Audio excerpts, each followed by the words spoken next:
mengalir memulihkan hidupku. Sungguh besar anugerah-Mu, Kau selamatkan hidupku.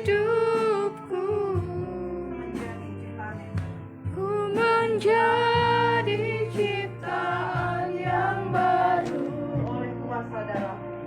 oleh kuasa darah-Mu. Mari bersama kita ulangi pujian. Saat ku masuk ke hadirat-Mu.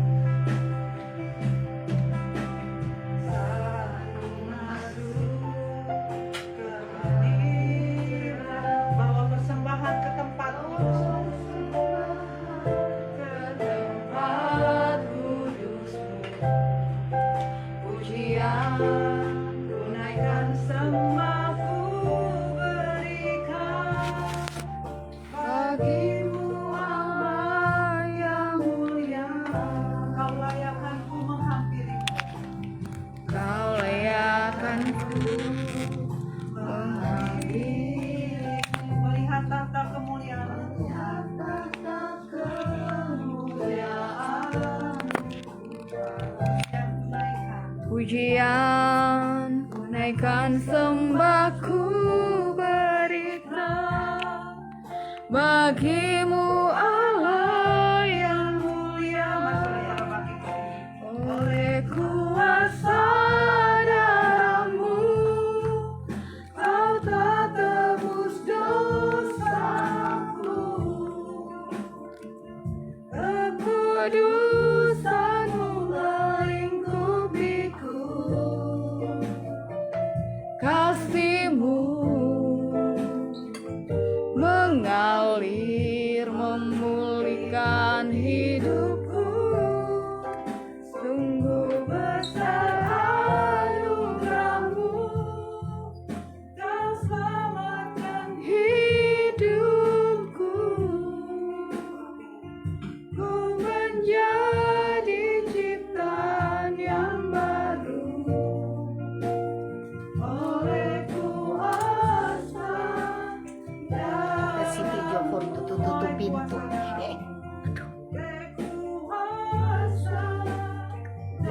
oleh kuasa darah-Mu. oleh kuasa darah-Mu.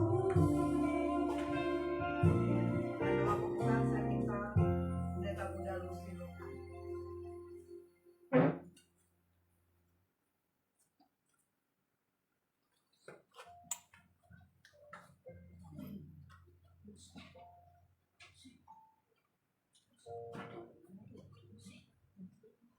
Puji Tuhan, mari saudara-saudara kita masuk ke dalam doa.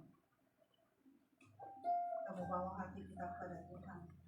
Segala puji, hormat, syukur kami naikkan kembali kepada-Mu ya Bapa kami yang hidup, Bapa kami yang kudus, Allah kami, pusat kesaksian kami. Kami mengucap syukur ya Tuhan atas segala berkat kemurahan-Mu dalam kehidupan kami, yang tak putus-putusnya Kau berikan dan sediakan bagi kami. Dan saat ini ya Bapa, Engkau lihat berapa anak-anak-Mu, hamba-hamba-Mu yang terkumpul pada malam hari ini. Kau lihat kerinduan hati mereka ya Bapa. Kau lihat kerinduan hati kami untuk sama-sama memuji memuliakan nama-Mu, untuk datang masuk ke hadirat-Mu yang kudus, semua untuk mengucap syukur kepada-Mu ya Tuhan. Oleh karena itu Bapa, biar kiranya Tuhan segala kuasa dari tempat yang maha tinggi, urapan-Mu boleh turun Tuhan Yesus atas ibadah kami saat ini, membawa ucapan syukur kami atas penyertaan-Mu yang tak kunjung habis Tuhan Yesus dalam kehidupan kami. Terpujilah Engkau kekal selama-lamanya. Sekali lagi ya Bapa, kami mengucap syukur dan berterima kasih, dan juga Engkau melihat hati kami Tuhan, biar kami membawa dengan sungguh-sungguh kepada-Mu. Dan saat ini juga kami akan diperhadapkan dengan perjamuan kudus. Biar kiranya Tuhan Yesus kami boleh sungguh-sungguh ya Tuhan menyerahkan kehidupan kami kepada-Mu, sehingga kami layak Tuhan Yesus untuk menyatu dengan tubuh dan darah-Mu yang kudus. Terima kasih ya Tuhan. Berkatilah Tuhan Yesus ibadah ini dari awal pertengahan hingga akhirnya. Dan kami juga berdoa Tuhan supaya roh puji-pujian itu turun Tuhan Yesus bersama-sama dengan kami. Sehingga apa yang kami naikkan puji-pujian ini boleh menjadi dupa yang berbau harum di hadapan-Mu. Berkati juga hamba-Mu ya Bapa yang akan menyampaikan kebenaran firman-Mu. Biar Kau sembunyikan kami semua di balik kaki salib-Mu ya Tuhan. Sehingga kuasa-Mu Tuhan Yesus terjadi. Mujizat-Mu terjadi di tempat ini ya Bapa. Terima kasih ya Tuhan. Segala kuasa kegelapan yang coba mengganggu, menyusup Tuhan. Mencuri damai sejahtera dan berkat dalam ibadah ini. Kami tolak, usir, patahkan hanya di dalam nama Tuhan Yesus Kristus. Hai setan iblis, kau pergi keluar. Darah Tuhan Yesus Kristus yang berkuasa. Terima kasih ya Tuhan, otoritas surga turun Tuhan atas tempat ini. Sehingga kami boleh dengan sukacita Tuhan Yesus memuji memuliakan nama-Mu. Terpujilah Tuhan dan kami buka ibadah ini dalam nama Tuhan Yesus Kristus yang adalah Tuhan dan Juru Selamat kami. Haleluya. Amin. Amin. Silakan juga saudara-saudara, kita akan memuji Tuhan. Jangan bersorak-sorak bagi Tuhan kita karena kita percaya kita adalah umat-umat yang pemenang. Amin. Haleluya. Lebih dari pemenang.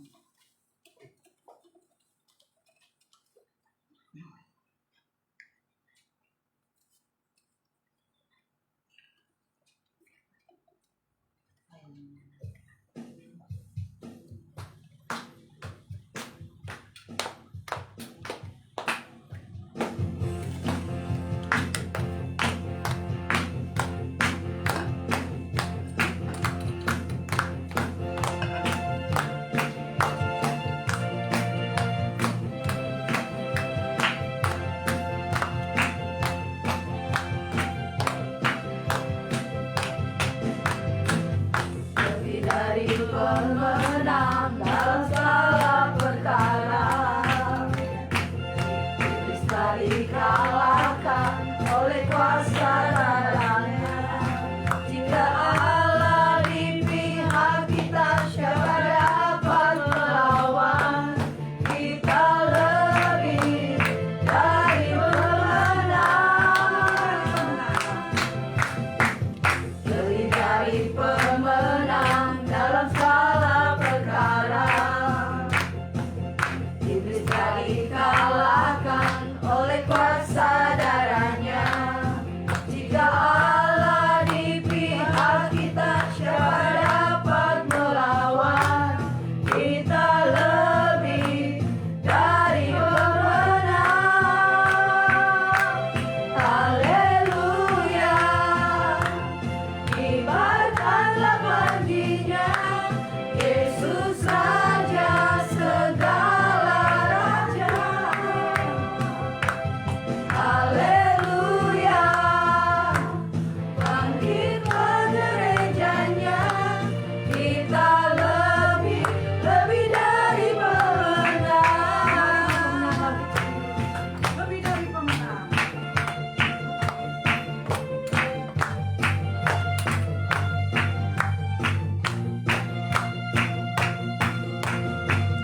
Lebih dari pemenang dalam segala perkara. Iblis tak dikalahkan oleh kuasa darahnya. Jika Allah di pihak kita, siapa dapat melawan? Kita lebih dari pemenang.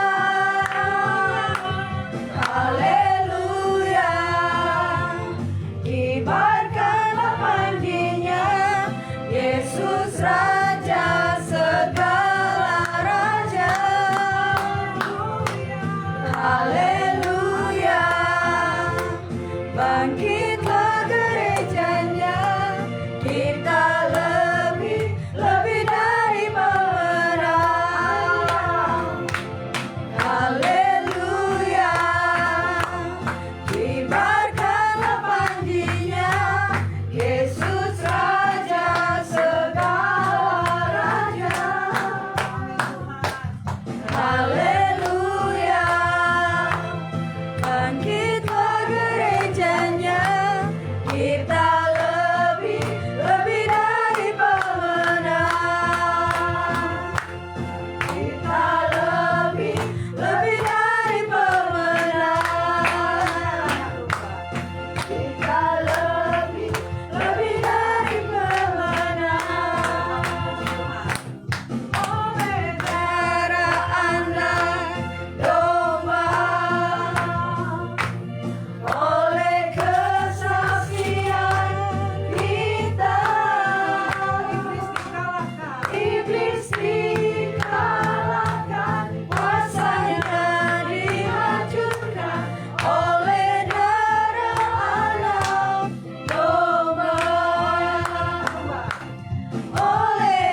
membersihkan kita dari segala hal yang tidak baik. Amin.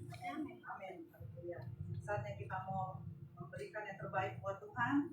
Kita memberikan persembahan untuk pekerjaan Tuhan dan pelayanan Tuhan.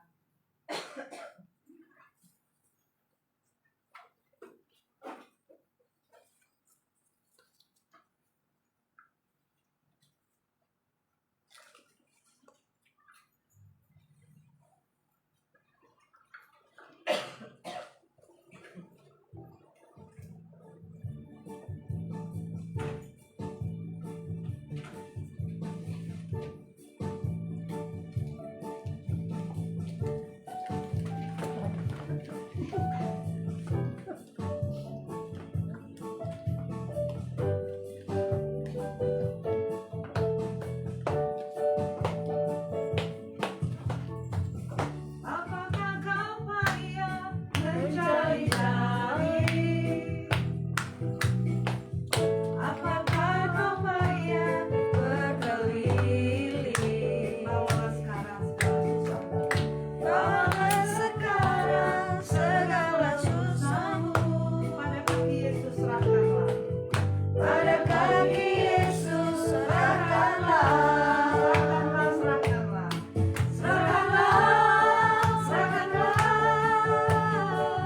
Serahkan pada Yesus segala beban yang melintih hidupmu. Serahkanlah pada Yesus. Serahkan pada Yesus. Dia akan ganti segala luka menjadi susah. Tuhan, terima kasih atas persembahan yang telah diberikan. Kiranya Tuhan yang sumber berkat akan memberkati kita dengan berlipat kali ganda sesuai dengan kehendak Tuhan. Puji Tuhan, saatnya kita mau mendengarkan kebenaran firman Tuhan. Kita mau serahkan hati kita sungguh-sungguh, kita mau naikkan pujian kita bagi Tuhan kita. Dan biarlah kiranya firman Tuhan ini akan memberkati kita, akan membuka jalan saat tiada jalan. Firman Tuhan ini akan menuntun seluruh kehidupan saya dan saudara. Pengorbanan Tuhan di kayu salib itu adalah sesuatu yang sangat-sangat berharga yang tidak dapat digantikan oleh apapun di dunia ini. Karena salib Tuhan, maka kita mempunyai kehidupan. Kita boleh ada sebagaimana kita ada. Semua karena pengorbanan Tuhan.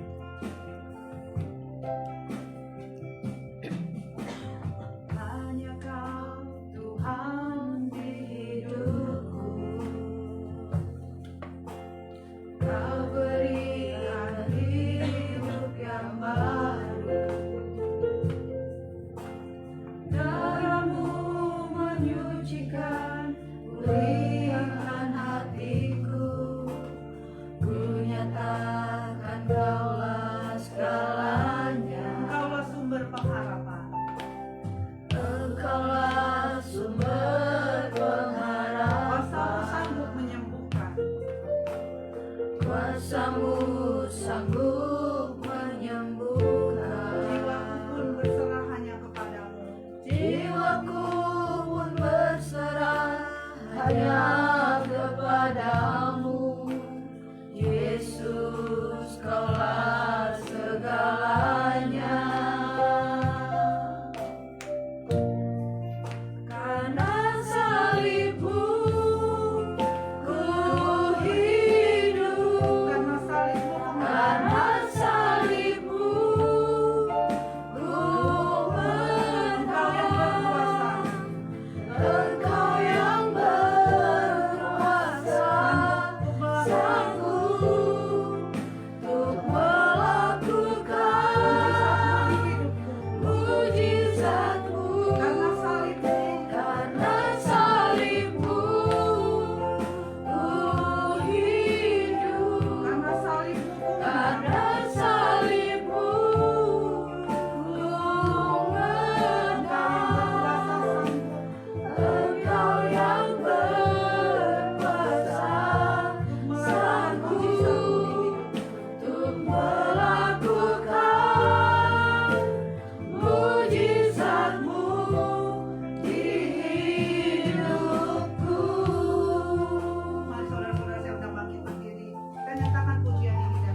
hanya Yesus kaulah kepadamu. segalanya. Yesus kaulah segalanya.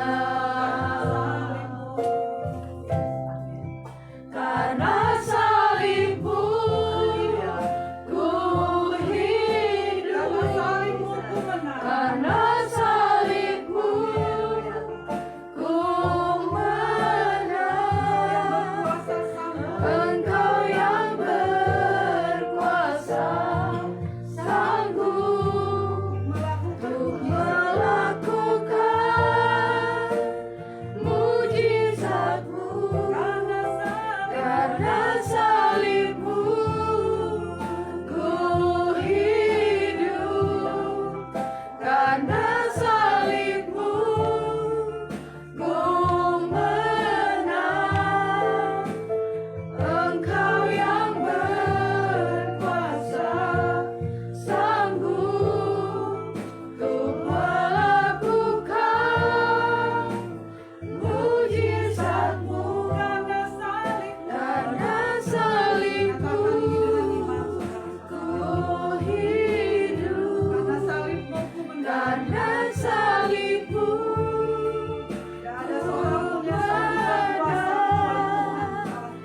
Engkau yang berkuasa sanggup untuk melakukan mujizatmu. Karena salibmu ku hidup. Karena salibmu ku menang. Engkau yang berkuasa sanggup untuk melakukan mujizatmu di hidupku.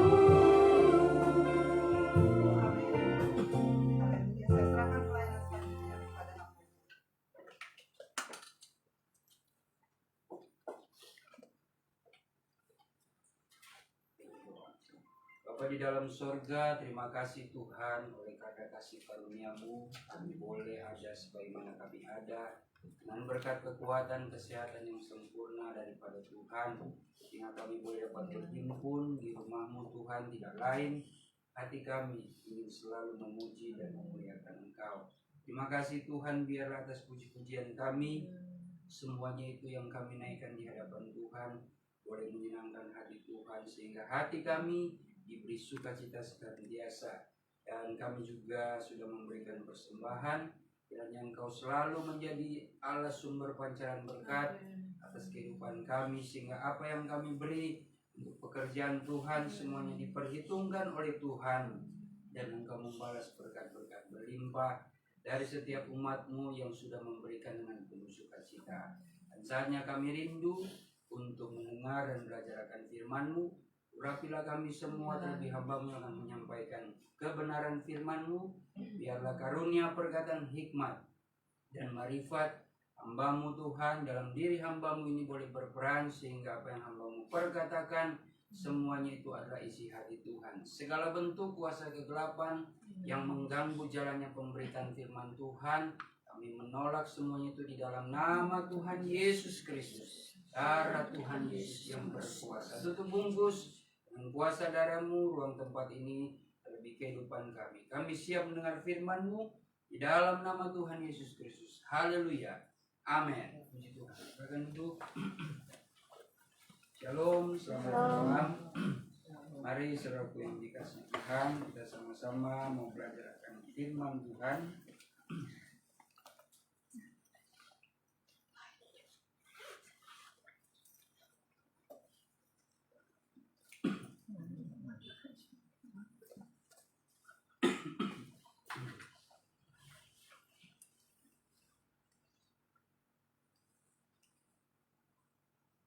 Mari kita buka di dalam Kejadian pasal yang ke-6. Kejadian pasal 6 ayat yang ke-5 sampai ayat yang ke-8. Penekanannya ada di ayat 8. Kita bangkit berdiri untuk menghormati pembacaan firman Tuhan. Kejadian 6 ayat 5 sampai 8 saya bacakan. Ketika dilihat Tuhan bahwa kejahatan manusia besar di bumi dan bahwa segala kecenderungan hatinya selalu membuahkan kejahatan semata-mata, maka menyesallah Tuhan bahwa ia telah menjadikan manusia di bumi, dan hal itu memilukan hatinya. Berfirmanlah Tuhan, aku akan menghapuskan manusia yang telah kuciptakan itu dari muka bumi, baik manusia maupun hewan dan binatang-binatang melata dan burung-burung di udara, sebab aku menyesal bahwa aku telah menjadikan mereka. Tetapi Nuh mendapat kasih karunia di mata Tuhan. Puji Tuhan, silakan. Jadi saudaraku yang dikasih Tuhan, di dalam suatu kejadian dan perkara dalam kisah Nuh ini adalah kejadian yang cukup mengherankan ya. Karena di situ dikatakan keadaan bumi pada saat itu dengan banyaknya manusia, tapi banyaknya juga dosa dan kejahatan yang mereka lakukan. Nah, hal ini sebenarnya sudah disampaikan juga lewat perkataan Tuhan Yesus dalam kitab Injil. Tuhan Yesus menggambarkan bahwa tentang kedatangan anak manusia itu akan terjadi seperti zaman Nuh. Seperti zaman Nuh. Jadi di zaman Nuh ini ternyata saudaraku yang dikasih Tuhan, dari antara semua keluarga ya, manusia yang hidup di dalam bumi pada saat itu cuma Nuh dan keluarganya yang mendapat kasih karunia Tuhan. Ya. Jadi jikalau Tuhan mengatakan bahwa gambaran keadaan akhir zaman, kedatangan Tuhan Yesus ya, itu digambarkan dalam peristiwa atau zaman Nuh, maka tidak mengherankan bahwa keadaan dunia sekarang ini memang banyak sekali kejahatan ya, banyak sekali kejahatan. Apalagi ya kita sudah melihat dari berita-berita kejahatan yang terjadi tidak di dalam dunia sekuler ya, terlebih juga di dalam di ranah kerohanian ya. Itu terjadi kejahatan-kejahatan yang terjadi, ternyata kejahatan yang dibuat bukan berdasarkan kasih karunia ya, bukan ya. Tapi orang-orang yang mendapatkan kasih karunia adalah orang-orang yang dipanggil dan dipilih oleh Tuhan untuk menerima keselamatan itu.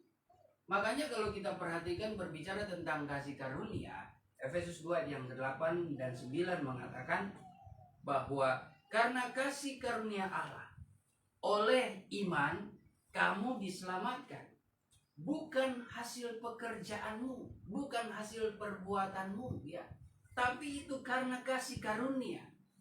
Jadi kalau kita kaitkan dengan peristiwa Nuh ini, Nuh mendapatkan kasih karunia sehingga ia selamat.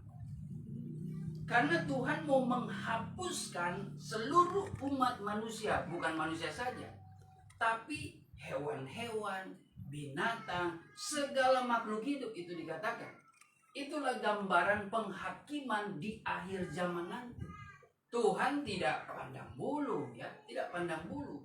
Cuma kalau kita perhatikan dalam konteks ayat ini, artinya memang di dalam dunia ini menjelang kedatangan Tuhan akan datang suatu peristiwa banyak orang yang menjadi murtad.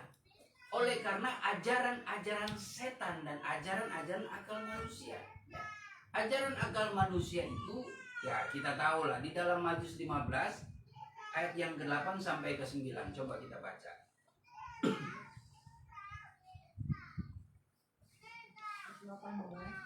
Bangsa ini memuliakan aku dengan bibirnya, padahal hatinya jauh daripadaku. Percuma mereka beribadah kepadaku, sedangkan ajaran yang mereka ajarkan ialah perintah manusia. Iya. Jadi ajaran akal manusia ini adalah ajaran karena perintah manusia. Ya. Artinya di dalam penggembalaan sebagai satu contoh, seringkali ya orang-orang tertentu merasa menjadi raja daripada gembalanya. Banyak orang-orang bahkan jemaat mengatur pemimpinnya. Itu. yang terjadi. Itu ajaran akal-akal manusia ya. Dan di zaman modern sekarang ini banyak ya, sponsor donatur itu menjadi pengatur gembala. Yang harusnya gembala ya, mungkin gembala yang notabene-nya itu hamba Tuhan ya. Tapi karena otoritas kekayaan yang ia miliki, mamon yang ia miliki, jadi dia bisa atur pelayanan ya. Itu sebenarnya perintah-perintah manusia ya. Lebih parah lagi, dalam diri hamba Tuhan itu, dia bukan lagi mau diatur menurut kehendak Tuhan, tapi menurut kehendak dirinya sendiri. Sehingga dia banyak menipu jemaat. Itu terjadi, itu yang disebut perintah-perintah manusia. Perintah-perintah manusia inilah yang akhirnya dalam suatu peribadatan, semua itu dianggap munafik di hadapan Tuhan. Konsep liturgi yang mereka jalankan itu sebenarnya tidak sungguh-sungguh untuk mencari Tuhan. Karena jemaat maupun hamba Tuhan bersekutu bukan untuk mengajarkan apa yang menjadi kehendak Tuhan. Sehingga khotbahnya, materinya itu selalu bertemakan tentang berkat, berkat, berkat, dan berkat. Artinya berkat jasmani, ya. Berkat jasmani. Tidak ada pemberitaan tentang salib di sana. Ya. Kalau tidak dididik kehidupan gereja Tuhan tentang memikul salib, waduh, ya, susah. Kita akan menjadi orang-orang yang dikatakan Tuhan Yesus, orang-orang yang kelihatannya ditabur dengan benih, ya, benih firman Tuhan, tapi sebenarnya benih itu bukan benih dari Tuhan, tetapi benih daripada iblis, ya. Itu yang terjadi, ya. Dan kita tahu bahwa di dalam Matius 15 tadi ayat yang ke-13 dan 14 ada yang dikatakan pemimpin buta memimpin orang buta. Ya. Itu digambarkan Tuhan, mereka ini adalah tanaman ya yang tidak ditanam oleh Bapa di sorga. Jadi jangan heran ada sekumpulan orang-orang rohani, tapi sebenarnya mereka tidak menanamkan benih firman Tuhan. Yang mereka tanamkan adalah janji-janji manusia. Banyak juga gembala-gembala memberikan janji-janji manis kepada jemaat demi banyaknya jemaat yang hadir. Dan janji-janji itu berbicara tentang perkara-perkara duniawi. Padahal semuanya itu tidak sesuai kehendak Tuhan. Nah, ini salah satu yang membuat banyak manusia menjadi tersesat pikirannya, tersesat hatinya, sehingga mereka betul-betul tidak mengalami kasih karunia, masuk di dalam kelompok yang akan dibinasakan. Bahkan dikatakan di situ, aku akan hapuskan karena Tuhan semuanya salah menciptakan dorang. Ya, kenapa? Karena pikiran dan hati mereka sudah disesatkan. Mereka bukan lagi menjadikan Tuhan Allah itu sebagai Tuhan dan Juru Selamat mereka, tapi dunia ini yang mereka sembah. Itu berbahaya. Itu mengenai pengajaran, ya, pengajaran akal-akal manusia. Coba kita baca dulu di 15 tadi ayat yang ke-13 dan 14. 13. Jawab Yesus, setiap tanaman yang tidak ditanam oleh Bapakku yang di sorga akan dicabut dengan akar-akarnya. Biarkanlah mereka itu. Mereka orang buta yang menuntun orang buta. Jika orang buta menuntun orang buta, pasti keduanya jatuh. Nah, ini sangat berbahaya. Kami sebagai hamba Tuhan harus bertanggung jawab atas jemaat yang lagi buta. Ya. Artinya jemaat itu kan dalam pengenalan mereka, proses mereka untuk melihat terang, titik terang, jalan cahaya, itu perlu pemimpin yang sudah dipanggil seperti Nuh. Ya. Nuh ini saudara, dia umur 500 tahun tercatat di dalam Kejadian 5. Setelah umur 500 tahun, sini ya kita semua ingin umur 500 tahun. Kalau Ibu Pendeta umur berapa sekarang? 74. Suka mau sampai 500 tahun, Ibu? Amin. Amin. Haleluya, ya. Walaupun di Alkitab itu sudah digariskan ya, sejak zaman Nuh itu mulai saat ini manusia hanya sampai 120 tahun, ya. Terkadang ya kita pun harus bijaksana. Bahkan di Mazmur mengatakan manusia hanya hidup sampai 70 tahun. Kalau dia kuat itu sampai 80 tahun. 80 tahun dia sudah tidak ada kekuatan seperti orang muda lagi. Ya. Dia sudah kurang eloknya. Nah, itu hal-hal yang mungkin dalam diri manusia yang sepertinya manusia tidak terima. Ya. Manusia berusaha untuk mempercantik dirinya, tapi kalau Tuhan sudah gariskan tidak bisa. Mau kasih kencang dari sini sampai ke belakang, waduh, alis dan sebagainya, mau kasih suntik sana sini dan sebagainya, ya pinggang body mau kasih bagus tidak bisa, ya. Tetap nanti kalau sudah akumulasi langsung jadi rusak total. Itu pemikiran manusia, ya. Kalau dalam hal rohani yang saya bahas tadi dalam pelayanan, pemikiran konsep manusia di dalam membuat pelayanan itu seringkali kelihatan indah dari luar, tapi di pemandangan Tuhan itu buruk saudara, ya. Makanya terkadang manusia melihat pelayanan itu dari ketika ada gereja itu ribuan jiwanya, inilah gereja yang maju, inilah gereja yang diberkati oleh Tuhan. Tunggu dulu, belum tentu. Sejauh ini ya saya lebih suka jemaat yang paling tinggi itu sudah paling banyak 50 orang saja. Itu mungkin ada beberapa 10-20 orang yang tidak saya kenal, yang cuma datang habis itu keluar, ya. Karena saya pergi masuk ke gereja seringkali ya kita datang ya cuma kenal begitu aja, cuma agama, nggak, habis itu selesai ibadah sudah keluar. Nggak ada. Kalau seperti ini kan semuanya kita kenal, langsung cerita kan, makan sama-sama, ya. Habis itu curhat dan sebagainya. Coba kalau Gosen ini 1000 orang, mana saya kenal Ibu Tasya, ya. Mungkin karena Ibu Tasya dari awal perintisan, ya kalau setia, puji Tuhan saya kenal, ya. Tapi jemaat-jemaat yang baru bergabung, misalkan sudah 1000, tidak mungkin saya kenal, ya. Tidak mungkin. Apalagi yang cuma datang. Nah, saudara pernah jadi peserta jemaat yang ini gerejanya besar, duduk datang mau melihat di dalam ibadah, cuma lihat penata layarnya, ruangannya bagus, ya, cuma agak-agak begini, ya, pendeta sudah berkuar-kuar firman Tuhan, cuma agak-agak, lihat orang sana, habis itu sudah doa berkat, sudah keluar, dia salaman cuma ya salaman karena layaknya orang Kristen, puji Tuhan, shalom, udah langsung pulang. Nggak ada cerita, belum tentu kenal di depan kursi kita atau di belakang, belum tentu, ya. Tetapi saya lebih suka persekutuan yang ya paling tinggi mungkin 20-25 orang, itu yang baik. Kalaupun Gosen diberkati dengan 1000 orang, ya saya akan bagi menjadi 25, ya, itu paling tinggi pun 50, ya. Mungkin saya percayakan kepada Ibu Gembala, ya, Ibu Maudi, Ibu Tasya untuk pegang, buat ya cabang-cabang baru, bikin 25, jangan semua saya pimpin, ya. Karena seringkali perhitungan manusia itu kalau banyak jemaat sudah bukan hitung-hitung jiwa lagi, tuh, ya. Biasanya udah hitung persembahan, biasanya seperti itu, ya.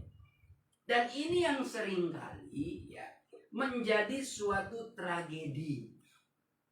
Penyesatan daripada ajaran-ajaran akal manusia ini, saudara, yang diajarkan bukan perintah Tuhan, tapi perintah-perintah manusia. Makanya Tuhan katakan, ya, mereka ini seperti pemimpin buta.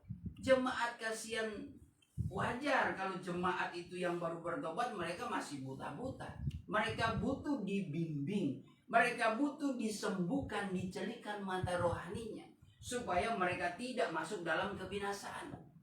Tapi kalau ketemunya pemimpin buta, kan kasihan, ya. Banyak sekarang orang-orang yang mengaku diri hamba Tuhan dan sebagainya, ya. Tapi mereka tidak tahu, ya, bagaimana panggilan yang sebenarnya sebagai seorang hamba Tuhan, ya, sesuai kebenaran firman Tuhan. Yang penting pelayanan, yang penting ada jiwa, yang penting ada jemaat dan sebagainya. Tapi pengajaran yang diajarkan itu tidak sesuai dengan kehendak Tuhan, ya. Tidak ada benih firman di sana. cuma ajaran-ajaran atau konsep pemikiran manusia ini yang berbahaya. Nah, kalau kita melihat kembali, ini salah satunya. Yang kedua adalah ajaran setan-setan. 1 Timotius 4, coba ayat yang pertama. 1 Timotius 4 ayat pertama. Tetapi Roh dengan tegas mengatakan bahwa di waktu-waktu kemudian ada orang yang akan murtad lalu mengikuti roh-roh penyesat dan ajaran setan-setan. Nah, sampai di situ saja ya. Jadi keadaan yang terjadi di zamanmu ya, itu dapat disimpulkan lewat perjanjian baru, ayat-ayat kebenaran firman Tuhan yang lain ya. Nuh itu dan keluarganya mendapat kasih karunia ya, di antara seluruh makhluk hidup pada saat itu. Nuh 500 tahun ya, sampai umur 600 tahun di situ Tuhan menggenapi apa yang Tuhan mau rencanakan untuk menghapus umat manusia, segala makhluk hidup yang ada di dunia ini. Dengan cara apa? Air bah. Ya. Tuhan membinasakan itu karena Tuhan menyesal. Tuhan menyesal sekali sebab Tuhan yang menciptakan manusia dengan sempurnanya. Tapi manusia oleh karena kehendak bebas hatinya, mereka justru lebih memilih mengikuti dunia daripada Tuhan. Kalau di zaman ini kan air bah. Nah, itu sudah dipulihkan, terjadi lagi di Sodom dan Gomora. Ya. Cuma Sodom dan Gomora masih dalam skala kota ya. Yang kejahatannya itu sama. Ini Nuh, waduh, luar biasa. Nuh ini sepertinya Alkitab mencatat seluruh umat manusia, segala sesuatu yang hidup itu Tuhan musnahkan dengan air bah, saudara ya. Aduh, dan itu akan terjadi di akhir zaman. Akan banyak yang memang terpanggil, tetapi sedikit yang terpilih, yaitu orang-orang yang meresponi kasih karunia. Orang semua ini adalah orang-orang yang sudah hidup dalam kasih karunia Tuhan. Kenapa? Kita dapatkan itu dari mana? Dari mana? Dari iman. Ya, coba kita baca Efesus 2 ayat yang ke-8 dan 9. 2 ayat 8 mulai. Sebab karena kasih karunia kamu diselamatkan oleh Karena kasih karunia kita ini akan menjadi seperti Nuh yang akan luput dari penghapusan murka Tuhan. Kita diselamatkan oleh kasih karunia. itu bukan hasil usahamu tetapi pemberian Allah. Coba ulang. Sebab karena kasih karunia kamu diselamatkan oleh iman. Nah, diselamatkan oleh iman. Ya. Terus Itu bukan hasil usahamu tetapi pemberian Allah. puji Tuhan, sampai di situ saja. Itu bukan hasil usaha kita. Kasih karunia Tuhan itu yang diberikan kepada Nuh. Nuh pun tidak menyangka-nyangka. Bukan karena manusia saat itu, sadar akan dirinya lalu dia bertobat. Kasih karunia tidak diukur dari sebuah perbuatan kita, usaha kita untuk berbuat baik. Enggak. Tapi Nuh memang mendapatkan kasih karunia. Alkitab mencatat di ayat selanjutnya ya, di Kejadian 6 tadi katakan begini. Kejadian 6 ayat yang ke-9. Inilah riwayat Nuh.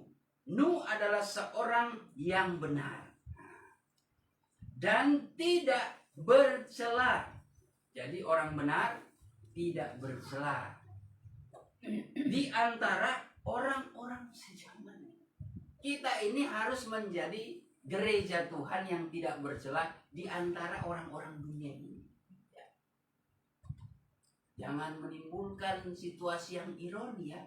Justru kita ini mendapatkan kasih karunia, justru lebih jahat dari orang dunia. Awas, hati-hati ya. Kita harus jaga. Orang yang benar tidak bercela di antara orang-orang sejamannya. Dan Nuh itu hidup bergaul dengan penting sekali kita meresponi kasih karunia Tuhan. Tanda-tandanya kita suka ibadah, kita suka berdoa, kita suka membaca Alkitab. Itu ingat dalam diri kita masing-masing. Saya ini sudah diselamatkan oleh kasih karunia Tuhan. Nah, makanya apa coba? Tanda-tandanya apa? Ya. Tanda-tandanya apa? Yaitu kita berdoa, selalu rindu akan hadirat Tuhan, suka membaca Alkitab, suka beribadah. Ya. Ibrani 10 ayat yang ke-25, janganlah kita menjauhkan diri di dalam pertemuan-pertemuan ibadah kita seperti yang biasa dilakukan orang-orang dunia ini. Supaya di dalam ibadah ain kita saling sharing, kita mendengar firman Tuhan, kita menyembah Tuhan. Orang yang suka beribadah dengan orang yang tidak suka beribadah itu dituliskan kembali lewat Nabi Maleakhi. Akan ada satu perbedaan kelak nanti. Ya. Kita buka di dalam Maleakhi 3 ayat yang ke-18. 18. Maka kamu akan melihat kembali perbedaan antara orang benar dan orang fasik, antara orang yang beribadah kepada Allah dan orang yang tidak beribadah kepadanya. Antara orang benar dengan orang fasik, antara Nuh dan teman-teman Nuh yang tidak mengenal kasih karunia, antara gereja Tuhan dengan orang-orang dunia. Kita ini orang gereja. Kita ini gerejanya Tuhan. Bukan disebut orang-orang fasik, tapi orang-orang benar seperti Nuh. Kalau orang fasik itu adalah orang-orang benar, tapi dia meninggalkan kebenaran itu. Itu yang dikatakan Petrus seperti anjing dan babi. Ya, anjing kembali kepada muntahnya, babi sudah mandi, balik lagi ke kubangnya. Ya, kita jangan seperti gereja Tuhan yang seperti itu.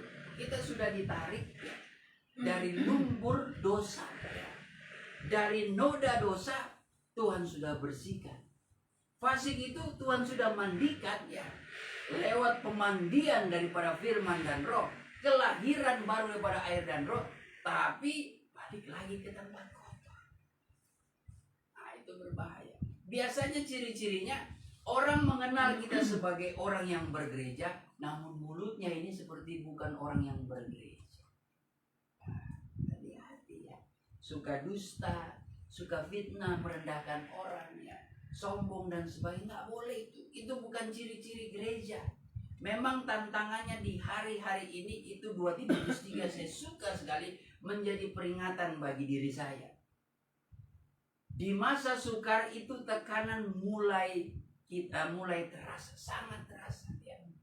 Karena tekanan masa sukar itu yang manusia jadi mencintai dirinya sendiri, jadi hamba uang dan sebagainya dan sebagainya. Dan itu konteksnya adalah orang-orang yang justru beribadah ya. Tapi mereka menjalankan ibadah itu secara lahiriah, itu yang dikatakan. Tapi kalau di Gosen ibadah nggak secara lahiriah, bukan sekedar rutinitas, tapi ibadah yang betul-betul sungguh-sungguh. Kita baca saja supaya betul-betul kita diisi dengan apa? Kita tertanam dengan firman Tuhan ya, supaya kita menjadi tanaman yang betul-betul ditanam oleh Bapa. Ya, saudara mau menjadi tanaman yang ditanam oleh Bapa kan? Amin. Nah, haleluya. Kalau Tuhan melihat, oh ini tanamannya saudari Ina, ini bukan tanaman saya ini ya. Pak, saya cabut sampai akar-akarnya. Langsung dibuang ke perapian. Ya. Jangan sampai seperti itu. Karena tidak ada benih ya. Benih yang ditaruh dalam hati bukan benih firman Tuhan. Terlebih-lebih ya, Tuhan menanam sebagai petani. Tuhan tanam itu tujuannya apa? Supaya berbuah ya. Nggak ada petani mau cari cuma DP bunga guys. Apalagi mau digambarkan pohon ara ya. Buahnya itu ya. Kalau cuma sampai bunganya, gagal. DP bunga, tapi bunga ya orang makan. Sedap ini bunga. Kecuali bunga pepaya ya. Tapi yang Tuhan inginkan adalah buahnya. Ini berbuah. Jangan juga seperti bangsa Israel sudah berbuah tapi buahnya asam. Nggak boleh juga seperti itu. Nah inilah yang penting harus kita cermati ya. Kita buka 2 Timotius 3 ayat yang ke-5 dulu mulai. Secara lahiriah mereka menjalankan ibadah mereka, Secara lahiriah mereka menjalankan ibadah mereka. Artinya ini orang-orang yang percaya ya, orang-orang yang percaya. Terus, tetapi pada hakikatnya mereka memungkiri kekuatannya. nah, tapi pada hakikatnya mereka memungkiri kekuatan dalam ibadah itu. Ada kuasa dalam ibadah itu. Apa kuasa dalam ibadah? Yaitu pemberitaan firman Tuhan dan kuasa dalam penyembahan lewat karunia-karunia roh. Itu maksudnya.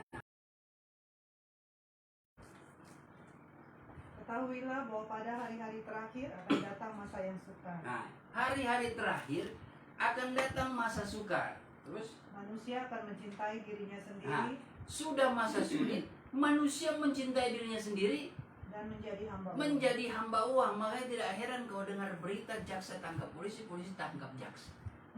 Ya kan?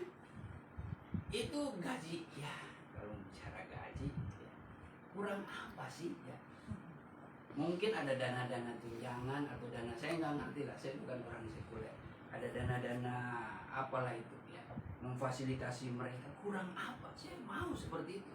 Cuma di gereja Gesba Goshen tidak ada yang seperti itu. Fasilitas apa? Semua sendiri, justru kami yang memfasilitasi ya, bagi jemaat itu ya. Mencintai diri sendiri artinya sudah egois ya, sudah tidak mengontrol dirinya. Sudah susah, semakin susah ya.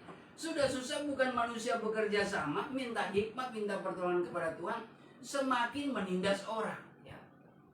Orang yang susah, kebetulan saya tindas supaya dia yang ditinggikan, dia yang terangkat. Waduh, itu kejamnya dunia. Mencintai dirinya sendiri terus Dan menjadi hamba Allah. menjadi hamba uang. Mereka akan membual dan menyombongkan diri. Mereka membual dan menyombongkan diri. Mereka akan menjadi pemfitnah. Mereka jadi tukang fitnah, Mereka akan berontak terhadap orang tua. berontak terhadap orang Dan tua, tidak tahu berterima kasih. tidak tahu berterima kasih, Tidak mempedulikan agama. tidak lagi peduli Tidak agama, mau mengasihi. tidak tahu mengasihi, Tidak mau berdamai. tidak suka berdamai, Suka menjelekan orang. suka menjelekan orang, Tidak dapat mengekang diri. tidak dapat mengekang diri, Garang, tidak suka yang baik. garam dan tidak suka yang baik. Waduh, ya. Ya, saya tidak mencurigai ya, itu di luar sana. Yang saya curigai itu orang-orang teman sejaman kita seperti Nuh. Kita ini adalah keluarga dalam bahtera yang menerima kasih karunia Tuhan. Lalu coba kita baca ayat 6. Ayat 6. Sebab di antara mereka terdapat orang-orang yang menyelundup ke rumah orang lain dan menjerat perempuan-perempuan lemah yang syarat dengan dosa dan dikuasai oleh berbagai-bagai nafsu. Nah, terus Yang walaupun selalu ingin diajar, namun tidak pernah mengenal kebenaran. ada tipe-tipe umat Tuhan, jemaat Tuhan yang maunya diajar kebenaran tapi nggak pernah sampai. Ya, terus dulu baca.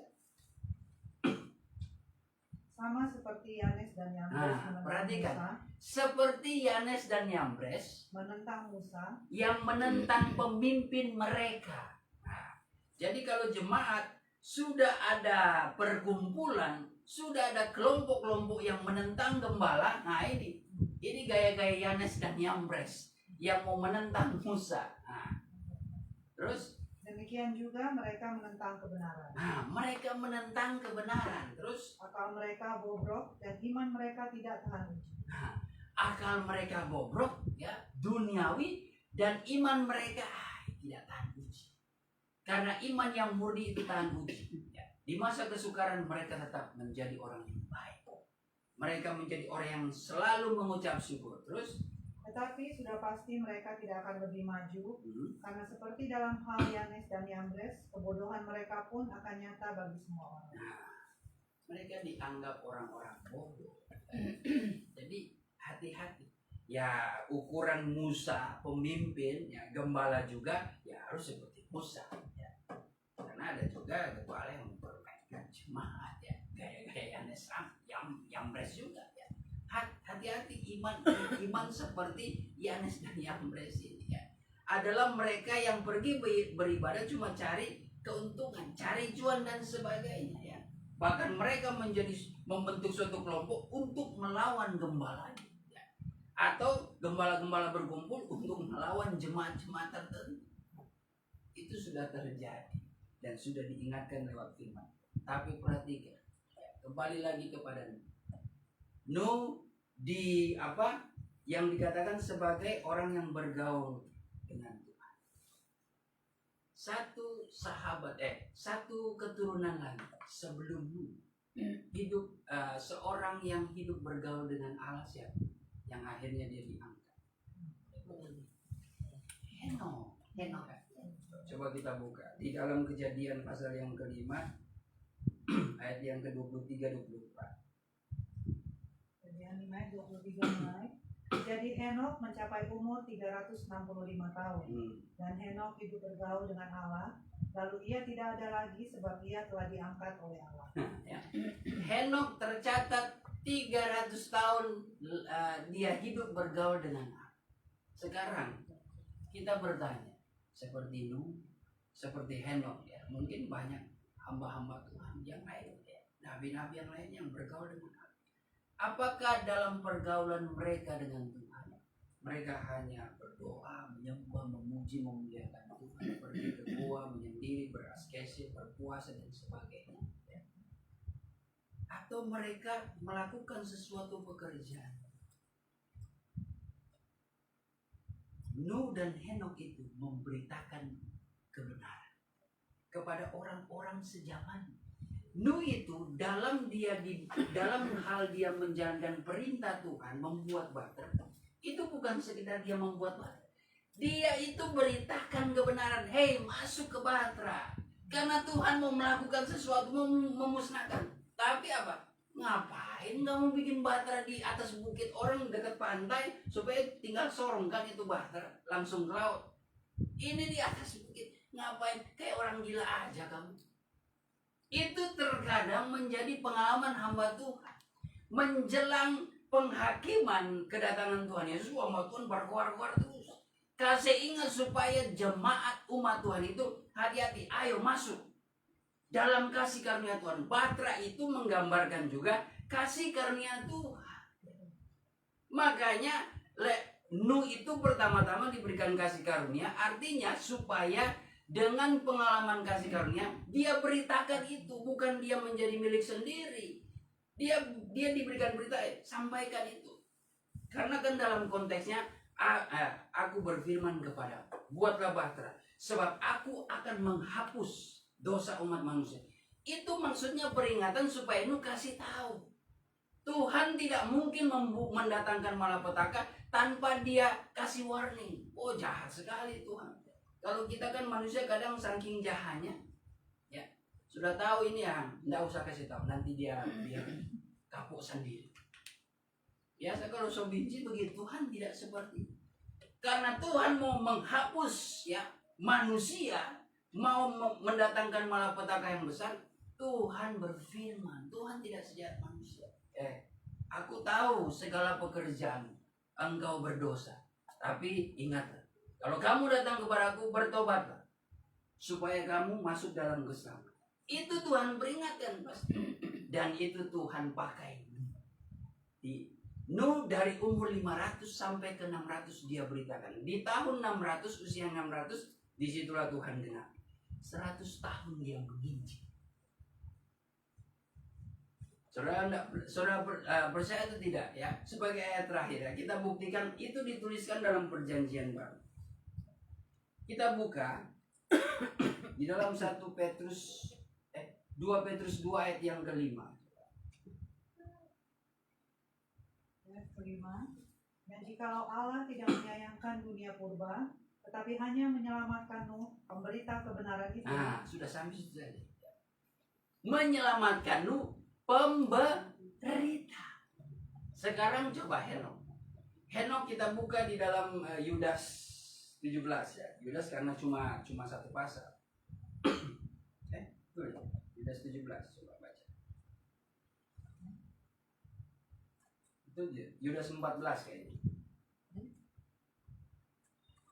Yudas 1 ayat 14. Juga tentang mereka Henok, keturunan ketujuh dari Adam, telah bernubuat katanya. Telah bernubuat katanya. Sesungguhnya Tuhan datang dengan beribu-ribu orang kudusnya, hendak menghakimi semua orang dan menjatuhkan hukuman. Jadi Henok bergaul dengan Tuhan ya. Bukan dia urus diri sendiri, biarkan mereka mampus kata biar dihukum. Itu di tengah-tengah kehidupan Henokh juga ada orang-orang ya yang akan dihakimi oleh Tuhan. Tapi karena ia bergaul dengan Tuhan, Nuh dan Henokh adalah orang-orang yang dekat bergaul karib dengan Tuhan. Itu tandanya kita harus memberitakan. Kita ini orang-orang bergaul dengan Tuhan. Kita sudah rasakan berkat, kemurahan Tuhan. Jangan nikmati sendiri. Lihat keluarga kita. Ada keluarga yang belum mengenal kebenaran. Jangan sampai mereka itu terhapus namanya di kitab kehidupan. Tegur mereka, beritakan Injil itu ya. Jangan cuma karena ada akar pahit kasih biarjo. Taso bilang, taso kasih tahu masih begitu. Nuh ini 100 tahun. Henokh 300 tahun. Mampu tidak berkeluar terus? Saya sudah lelah ini. Sudah ngos-ngosan ya. Tapi kalau kita ini menjadi semangat motivasi bagi kita ya. Ya khususnya hamba Tuhan. Sudah tugas dan tanggung jawab. Siap tidak siap keadaannya. Senang tidak senang. Beritakan itu. Mau jemaat dengar atau tidak mau mendengar. Mau jemaat itu tunduk atau tidak. Berarti kau sudah melakukan. Itu yang dilakukan Nuh. Yang ujung-ujungnya lihat. Yang datang apa? Justru binatang-binatang yang datang. Padahal Batra itu sebenarnya rahasianya. Itu diperuntukkan untuk segala makhluk hidup. Bukan saja hewan. Itu supaya panggil orang. Bayangkan seluruh umat manusia kemana aja. Sampai hanya Nuh dan keluarganya kasihan ya. Yang masuk. Ya udah. Salah sendiri. Ketika tenggelam. Tuhan. Nah, sudah. Itulah gambaran keadaan akhir zaman. Hati-hati ya. Kita akan melihat masa-masa yang mengerikan seperti itu ya. Tapi apakah saudara tega keluarga saudara itu tidak diselamatkan? Kalau saudara sudah merasakan kasih karunia, kita menegur mereka sepertinya, susah sekali, kepala batu, kepala angin lagi dia. Biar Jo nanti urusan Tuhan. Jangan begitu. Justru kita karena orang ini sudah dengan kekuatan kasih karunia, memiliki kasih Allah, sampaikan ya. Bahkan dikatakan sampai Tuhan Yesus datang. Nah, ini ayat penutup. Kita buka. Itu perkataan ini rahasianya ada di dalam perjamuan suci. Karena kita berkaitan dengan perjamuan kudus saat ini. Coba kita buka. Dalam 1 Korintus 11 ayat 23 sampai 29. Kita baca. Korintus 11 ayat 23 mulai. Sebab apa yang telah kuteruskan kepadamu telah aku terima dari Nah, Tuhan. ini komitmen kita kan untuk menerima roti dan air.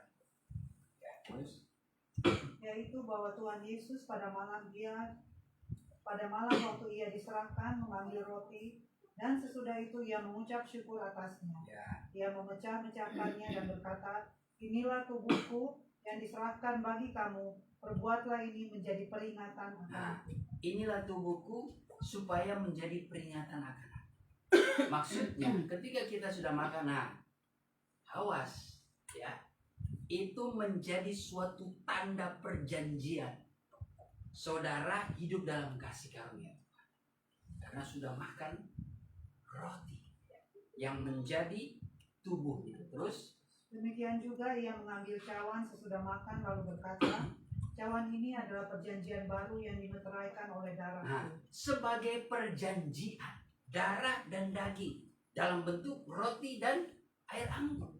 Kalau kita sudah bersekutu dengan ini, jangan main-main ya. Perjanjian yang dimeteraikan kalau dalam surat Mujubat, itu kuat sekali ya. Kalau saudara sudah dimeteraikan, jangan saudara coba-coba bermain ya. Bermain dengan perjanjian dengan Tuhan itu seperti nasibnya seperti Simei. Simei saja sudah berjanji dengan seorang Raja Salomo. Ketika dia melanggar apa? Langsung putus kepala. Ya. Mau dia mau datang, aku kan pergi, tapi aku kembali lagi. Nggak ada cerita. Perjanjiannya Raja katakan, jangan kau keluar dari Yerusalem. Sekali-kali engkau keluar, menyeberang, ya, meninggalkan Yerusalem, kalaupun kau kembali, justru engkau mati. Gereja Tuhan kita sudah dicap perjanjian materai di atas materai. Itu kuat sekali, sudah jangan main-main ya. Kalau sudah termeterai, apalagi ini soal darah dan daging. Waduh. itu menjadi peringatan akan aku. Kalimat itu kalimat tegas. Ya. Kalau saudara yang sudah hidup dalam kasih karunia tapi bermain-main, itu seperti Ibrani katakan, engkau sama saja seperti menghina atau menyalibkan Tuhan Yesus kedua kali. Ya. Itu gawat sekali ya. Terus dulu. Buatlah ini setiap kali kamu meminumnya Nah. menjadi peringatan akan aku. Nah, terus. Sebab setiap kali kamu makan roti ini dan minum cawan ini, kamu memberitakan kematian Tuhan sampai Ia datang. Ya, sampai situ saja ya. Kalau saya teruskan itu mau ada penjelasan lagi. Ya. Jadi setiap kali kamu makan dan minum roti ini, ya kamu akan memberitakan kematian Tuhan. Itulah salib. Kematian inilah kasih karunia Tuhan. Kasih karunia yang orang menerima. Kalau Tuhan tidak mati, sia-sialah keselamatan kita. Karena Dia mati, itulah jalan masuk pada bahtera sorga. Kita menerima keselamatan supaya kita tidak dihapuskan dari dunia ini. Renungkan itu baik-baik. Perjamuan suci, waduh, bukan sekedar rutinitas, ya. Tapi di dalam protokol kita menjalankannya itu kita sedang berkomitmen. Seperti kita dalam duduk kerajaan, ya, dengan di kepala meja itu ada raja, ya. Kita mengangkat cawan, ya, ketika raja, mari kita bersulam. Wow. Kita angkat juga, kita menghormati. Seperti itu juga. Kita mengangkat roti, kita mengangkat cawan, itu berarti kita siap untuk memberitakan. Kita sudah terima kasih karunia, beritakan itu kasih karunia Tuhan. Kematian Tuhan sampai Tuhan Yesus, sampai aku datang. Artinya secara universal atau sampai jangan sampai titik sampai langkah terakhir tuh. Kan cara Tuhan datang ada dua. Secara pribadi kita nggak tahu kan. Tapi di situ kita harus terus memberitakan. Kasih ingat keluarga yang pertama, karena kan keselamatan itu datang ketika roh itu, perjanjian itu turun ke atas kamu. Jadilah kamu saksiku mulai dari Yerusalem, Yudea, Samaria. Jadi keluarga pertama baru tetangga-tetangga. Yang cuma karena ada akar pahit di keluarga, biar aja keluarga susah bilangin lebih baik dari tetangga. Mulai seperti itu, tetap harus kita ingatkan. Nanti soal ia terima atau tidak terima, ya udah, dia sendiri yang memutuskan, ya. Itu intinya seperti itu. Yang penting orang dengan penuh kasih karunia, orang kabarkan, orang ada perhatian, anak kita, ya, saudara kita, kakak kita, ya, atau mungkin suami atau mungkin istri kita. Kita kasih suatu pekabaran, pemberitaan kebenaran supaya ia bertobat. Kalau sampai langkah terakhir tidak bertobat, ya sudah. Yang penting kita sudah menyampaikan kebenaran. Jadi lewat firman Tuhan ini, kita ini dapat mengimani. Saya dan saudara mendapatkan kasih karunia di antara orang-orang dunia. Bukan berarti kita sudah menerima kasih karunia, kita nikmati sendiri, tidak. Tuhan tidak pernah ajarkan. Kalau Tuhan sudah memberikan kasih karunia itu apa? Seperti 12 muridnya. Jika Tuhan naik, ya, apa yang Tuhan katakan? Ya, Tuhan katakan, pergilah ke seluruh bangsa, jadikanlah semua bangsa muridmu dan baptiskanlah mereka dalam nama Bapa, Anak, dan Roh Kudus, dan ajarkanlah mereka seperti apa yang telah kuajarkan kepadamu. Itu jadi Tuhan menghendaki orang-orang berdosa pun menerima kasih karunia. Jangan engkau ambil sendiri, ya. Egois namanya. Di situ ada baptisan. Nah, makanya kenapa gereja, tugas amanat gereja, baptisan itu penting. Baptisan air bukan sekedar mau jadi anggota. Dan ingat, di situ 12 murid laki-laki semua. Kalau ada gereja yang dibaptis dilayani oleh perempuan, itu salah dan tidak alkitabiah. Karena yang membaptis itu adalah imam. Kalau dalam perjanjian lama, di situ kaum Lewi, imam semua laki-laki. Ya, tidak ada perempuan melayani di situ. Kalau dalam perjanjian lama, itu kolam pembasuhan. Sebelum masuk kemah sembahyang, mereka harus seperti, ya, kalau di Islam wudhu kan, cuci muka, cuci leher lah, telinga dan sebagainya, tangan kaki. baru masuk. Karena itu perintah Tuhan. Tuhan katakan, sucikan dulu, bersihkan dulu, baru masuk. Kalau tidak, mati kau. Itu bahasa bebasnya. Begitu juga kalau masuk dalam kemahnya Tuhan, masuk dalam kerajaan Allah, harus dimandikan dulu. Artinya secara rohani, lewat baptisan air. Dan yang layani itu imam. Jadi bukan perempuan. Ya. Kalaupun ada jemaat yang seperti itu, baptis ulang. Itu saya katakan. Karena memang baptisan ulang, di Alkitab itu ada Alkitabiah. Ya. Yang sah itu dibaptis oleh laki-laki. Itu wibawa laki-laki yang diberikan daripada Tuhan. Kalau perempuan, bukan Tuhan melarang, Tuhan batasi. Mari kita berdoa. Terima kasih Tuhan, pada saat ini kami sudah mendengar firman-Mu. Engkau senantiasa memperlengkapi hati kepikiran kami dengan hikmat Allah, dengan kebijakan Mu, supaya semakin hari kami semakin mengerti apa yang menjadi kehendak Tuhan. Dan saat ini kami mau bersekutu lewat roti dan air anggur. Kami mau berkomitmen dengan Engkau Tuhan.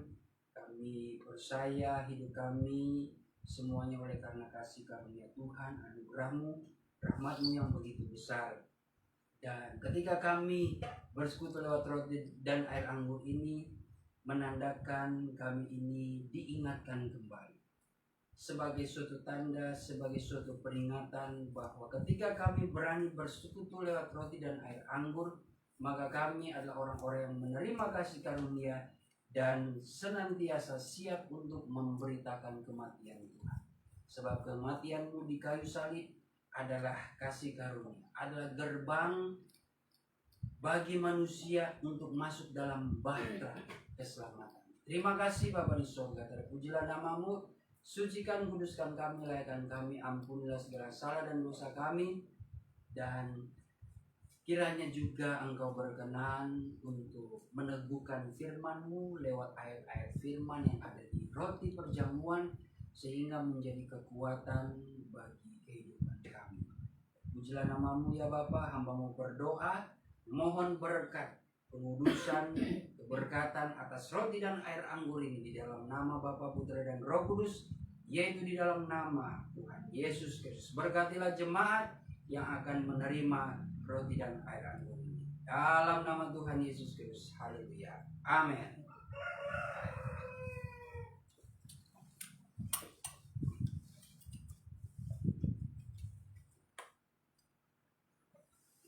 Karya terbesar dalam hidupku, pengorbananmu yang selamatkanku. Engkaulah harta yang tak ternilai yang ku miliki dan ku hargai. Yesus, Engkau Tuhan bumi. Mari kita bangun. Kasih Indah pagi yang mulia, hanya ku temukan diri dalam-Mu, Yesus.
menerima roti dan air anggur.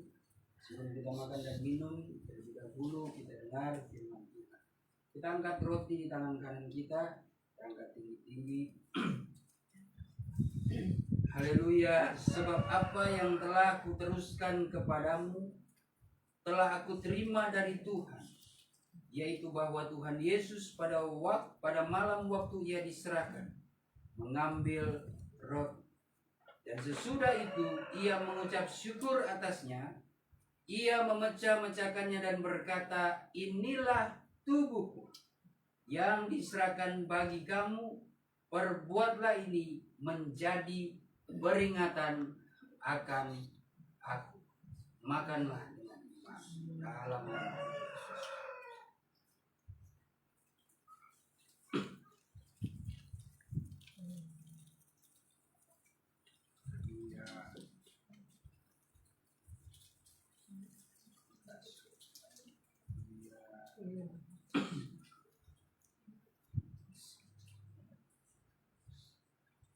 Kita angkat cawan di tangan kanan kita angkat tinggi-tinggi.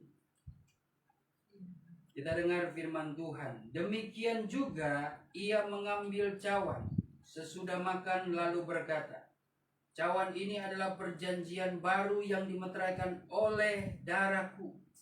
Perbuatlah ini setiap kali kamu meminumnya menjadi peringatan akan aku. Sebab setiap kali kamu makan roti ini dan minum cawan ini, kamu memberitakan kematian Tuhan sampai ia datang. Minumlah.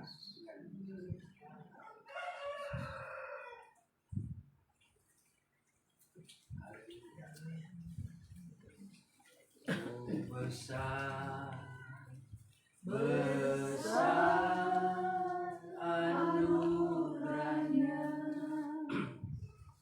Oh, besar, besar kuasanya, tak terhitung, tak terhingga kasih-Nya. Oh, besarlah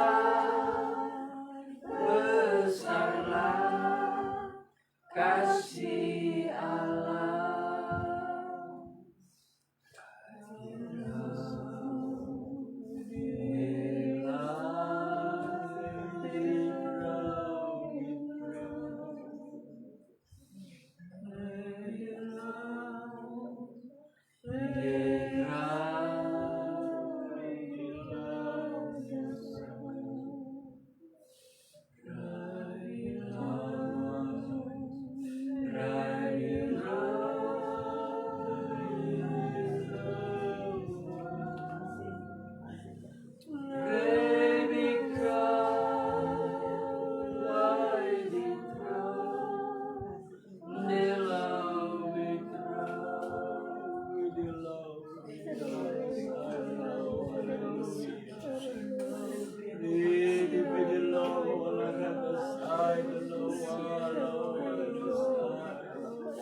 Terima kasih atas kasih karunia-Mu.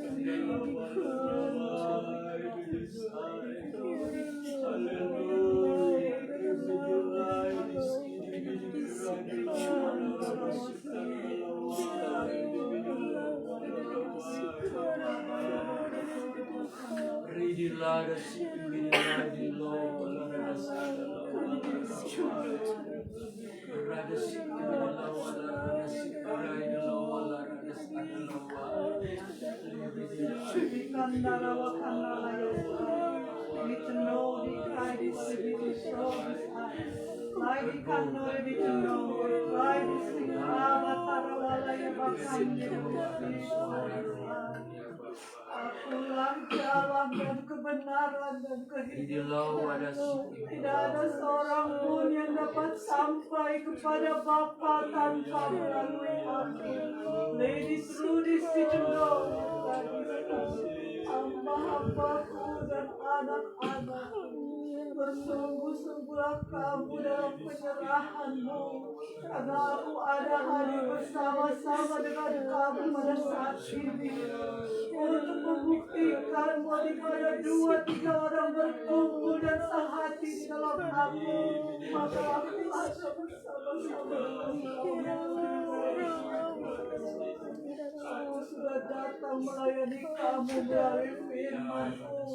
Aku bertanya saat ini kepadamu, wahai hamba-Mu dan anak-anakku, adakah kamu mengerti kebenaran firman-Mu yang sudah disampaikan? Ini perlu disidau. Firman itu adalah aku sendiri lagi aku memakai mulut bibir hamba-Ku untuk menerjemahkan kasih-Ku kepada kamu agar kamu dapat mengerti apa yang ada di dalam hati-Ku. Lodi karena itu saya tidak sampaikan kepada kamu sampai di mana kasih-Mu kepadaku, hai anak-anakku dan hamba-hamba-Ku. Jika kamu sungguh-sungguh mengasihi aku, maka kamu akan menerima kebenaran firman-Ku dengan sungguh-sungguh di dalam hatimu. Ingatlah bahwa setiap kamu kuciptakan sama, tetapi berbeda-beda di dalam karunia dan talenta yang kuberikan kepada kamu. Jangan kamu remehkan talenta yang sudah kuberikan kepada kamu, hai hamba-Hamba dan anak-anakku. Tetapi pergunakanlah itu dan jadilah kamu bendahara yang baik. Ingatlah kamu semua sama di hadapanku. Tidak ada yang lebih pintar, tidak ada yang lebih bodoh. Karena aku menciptakan kamu sempurna. Tapi iman dan penyerahan kamu yang menentukan masa depanmu. Karena itu aku mau kamu menggunakan talenta kamu. Apapun yang kamu miliki, jika kamu menyerahkan itu semua ke dalam aku, maka aku yang akan memampukan kamu untuk memberitakan kebenaran firman-Ku melalui apa saja yang kamu bisa lakukan, hai hamba-Hamba dan anak-anakku. Bawalah itu semua kepada kakimu, dan lihatlah aku yang akan menolong kamu dengan segala kuasa-Ku. Tidak ada yang mustahil jika kamu sungguh-sungguh mengharapkan aku, hai hamba-Hamba dan anak-anakku.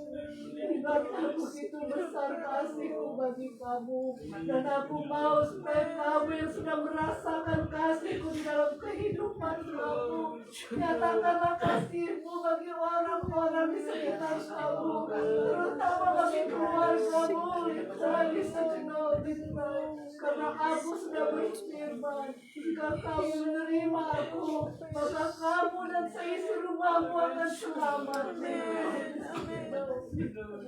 Tetapi jika mereka tidak pernah mendengarkan tentang kebenaran firman-Ku, bagaimana mereka boleh mengenal aku? Bagaimana mereka boleh diselamatkan? Karena itu kamu yang sudah mengetahui kebenaran-Ku, bahkan kamu yang sudah kubukakan rahasia-rahasia firman dan pengajaran-Ku. Ini tulis di mintalah kepadaku supaya aku mengurapi kamu dan talenta-talenta kamu, sehingga kamu dapat mempergunakannya dengan baik dan kamu dapat mempertanggungjawabkannya pada saat kedatanganku nanti. Lanjutkan para waktu, tetap berdoalah kamu dan jangan kamu khawatir, karena aku akan selalu menyertai kamu yang hidup benar di hadapanku. Bahkan aku tahu segala kelemahan kamu. Aku tahu terkadang kamu jauh daripada aku, terkadang kamu lalai di hadapan aku. Tetapi kasih-Ku tetap berlaku bagi kamu, karena aku tidak bisa menyangkal diriku sendiri. kuasa dan berbahagialah kamu hai hamba-hambaku dan anak-anakku. Jika kamu tetap hidup di dalam kebenaran-Mu, karena itulah yang akan menuntun kamu. Kerjakanlah keselamatanmu hai hamba-hambaku dan anak-anakku dengan tidak takut dan tidak gentar di roh di situ. Karena aku pasti menyertai kamu. Baikkan terjadi situ. Berbahagialah kamu karena sudah mendengarkan suara. Terima kasih Bapa di sorga, kami sudah menerima kasih karunia Allah yang berlimpah-limpah sehingga menguatkan iman kami, Tuhan. Ya kami Tuhan tidak menyangkal akan setiap kuasa-Mu yang bekerja dalam ibadah kami, maka kami akan mengalami kesembuhan dan pemulihan yang daripada Tuhan. Mampukan iman kami Tuhan untuk menghadapi tantangan cobaan di sekitar kami masa-masa sukar ini supaya kami tetap bertahan, tetap bersyukur karena cukuplah kasih karunia-Mu dalam kehidupan kami yang membawa kepada keselamatan. Sekalipun kami menghadapi masa-masa sukar, bagi kami percaya kasih karunia Tuhan terlebih besar daripada kehidupan kami. Segala kebutuhan keperluan kami Tuhan tidak dapat dibandingkan dengan kasih kami yang menyelamatkan. Supaya kami juga Tuhan memiliki disiplin perisai iman ini Tuhan yang tidak akan tergoda dengan segala tawaran dunia akan hal-hal dunia ini yang sehingga membuat kami menjauhkan diri dari kasih karunia Tuhan. Ya sebab itu lewat firman-Mu saat ini kami bersyukur kasih karunia Tuhan berlimpah-limpah. Engkau datang memperingatkan kami supaya kami tetap sadar bahwa kami adalah orang-orang pilihan Tuhan yang menerima anugerah Tuhan yang begitu besar, keselamatan dalam kehidupan yang kekal. Terima kasih Bapak, diberkatilah seluruh jemaat-Mu, setiap hamba-hamba-Mu, anak-anak-Mu yang menyaksikan juga secara live streaming. Engkau memberkati dalam segala pekerjaan, dalam segala kegiatan, aktivitas, bahkan rencana-rencana di hari-hari depan. Engkau senantiasa membuka jalan. Kami sudah berdoa mengakhiri ibadah kami pada saat malam hari ini dengan penuh ucapan syukur dalam nama Tuhan Yesus Kristus. Haleluya. Saudara dan saudariku yang dikasihi Tuhan, terimalah berkat damai sejahtera yang dianugerahkan Allah Bapa di sorga oleh cinta dan kasih sayang anaknya yang tunggal, yaitu Tuhan Yesus Kristus. Di dalam perantaraan persekutuan Allah Roh Kudus memimpin dan menyertai kita mulai hari ini sampai Maranatha, Tuhan Yesus datang. Haleluya. Amin. Puji Tuhan. Silakan duduk. Baik, ibadah kita sudah selesai. Dan terima kasih atas kehadiran, kesetiaan saudara untuk berkata berbakti kepada Tuhan. Bersama-sama kita pasti diberkati oleh Tuhan. Berkat itu sudah nyata, yaitu berkat rohani lewat Tuhan dan rohnya yang menjamah melawat. Selama kita tidak memungkiri dalam ibadah ini ada kuasa. Kita sama-sama percaya kuasa sedang bekerja dalam kehidupan saya. Puji Tuhan. Jadi ingatlah akan kasih karunia Tuhan. Jadilah orang yang bergaul dengan Tuhan, tapi bukan yang merasa diri paling hebat.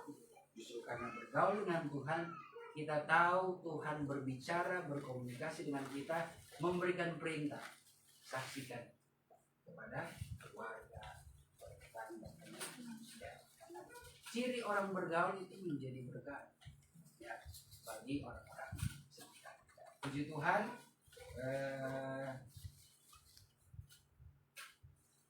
Saya tadi dapat ayat Efesus